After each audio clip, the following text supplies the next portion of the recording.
Takže čus lidi, já jsem Noháš01, já si dám tohle video, v tomhle videu to nebude tak moc vtipný. Bude to o tom, že prostě už skončí Roháč 01, protože jsme zapomněli heslo. To je jedno.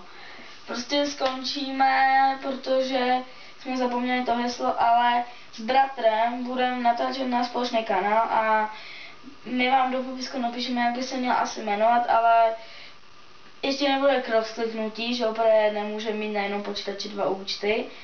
Takže pak dá můj bratr na svůj Facebook, asi víte, jak se jmenuje jeho Facebook, tak tam dá odkaz na náš kanál a zatím asi točit taky nebudem, až nějak prostě od toho léta, od června, od července.